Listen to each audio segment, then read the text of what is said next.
Good morning! Day 3 na namin ngayon sa Japan at maaga kami kasi pupunta kaming Nara Park. Medyo malayo nga din papunta doon. Isang oras din pag sumakay ka ng tren. At eto nga, pagbaba ng train station, konting lakad lang makikita mo na yung mga beers. Madami nga palang nagtitinda dito ng biscuit o yung pagkain ng beer na makikita mo. 100 yen lang yan, pwede ka nang bumili. Tip lang habang nagpapakain ka, naku, huwag mo silang papahabol-habulin. Kailangan pag nagpakain ka, ibigay mo na agad sa kanila kasi ayaw nila nang hinahabol pa yung pagkain. Nangangagat nga pala sila.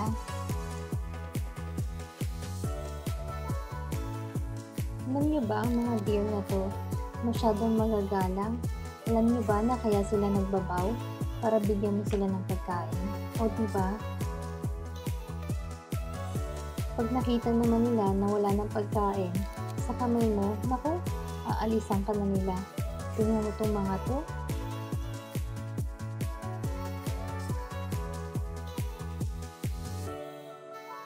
Nakakatuwa lang na makita ang mga deers dito na pakalat-kalat. Napakadami nila. Sa Pilipinas, bihira ka lang makakita ng mga deer sa zoo.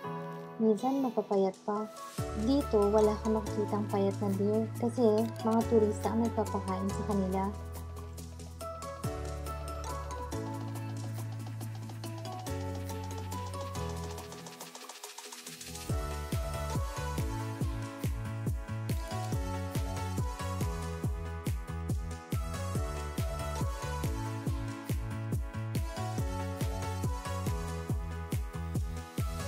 Yung mga nakaupo na deer, sa tingin ko, busog na sila.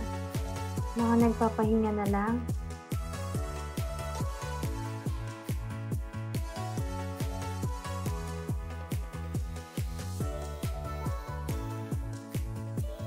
Alam nyo ba, naka 300 yen din kami? Dito pa lang yan, papasok pa lang dun sa Nara Park. Pero ubos na ang biscuit namin at tingnan mo tong dalawang deers na to. Umalis na sila kasi ubos yung biscuit namin. Ay nako. Hindi nga pala kami bumili ng Suunta card. Bumibili lang kami ng tickets mismo dun sa train station. Mabilis lang naman din bumili ng tickets at walang pila.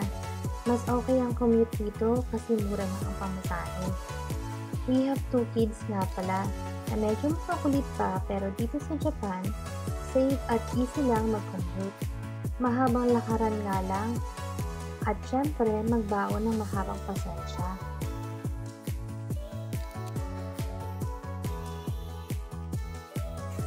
Pagkatapos na namin sa Nara Park, naghanap muna kami ng makakainan. Dito lang din yan malapit sa train station. Nakaka-tempt na bumili ng mga pasalubong pero hindi kami dito bibili dahil merong malapit na Don Quijote sa may Airbnb namin.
Pagkatapos nga namin kumain ng tanghalian, pumunta na agad kami sa Osaka Castle.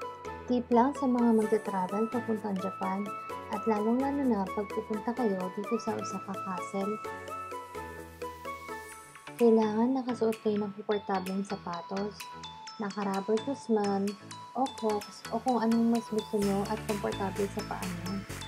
Medyo mahaba din kasi ang papasok dito. Ito nga pala yung madadaanan ng red building. Famous din yan na tourist spot.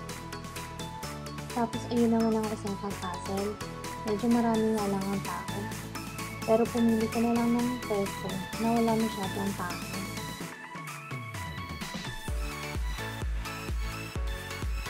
Nakakita nga pala kami ng nag-iisang puno ng cherry blossom dito.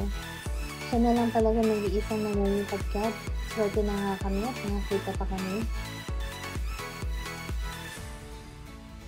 Pag uwi namin, naku, hindi na talaga namin kayang maglakad pa ng mahaba.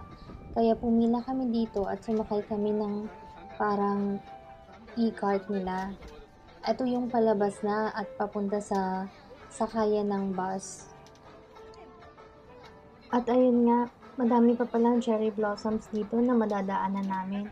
Sa kabilang way kasi kami pumasok kanina kaya hindi namin nakita.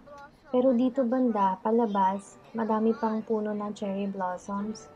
Nakakatuwa lang talaga na makita.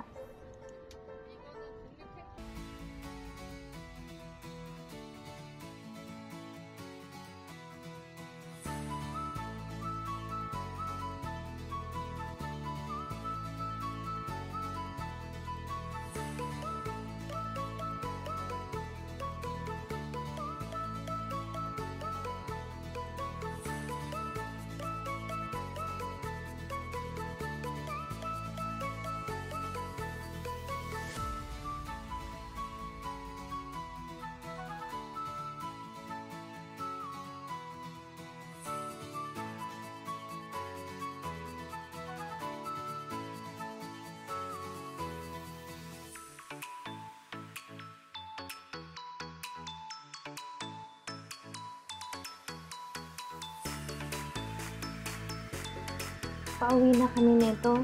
Pabalik na kami ng Airbnb.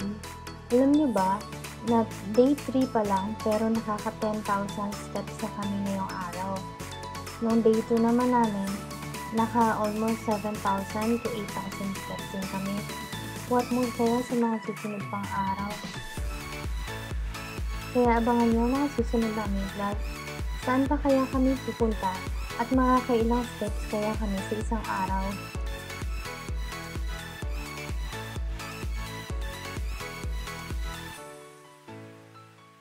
Sana makakuha din kami ng isang like at isang subscribe galing sa'yo. Yun lang, magandang gabi!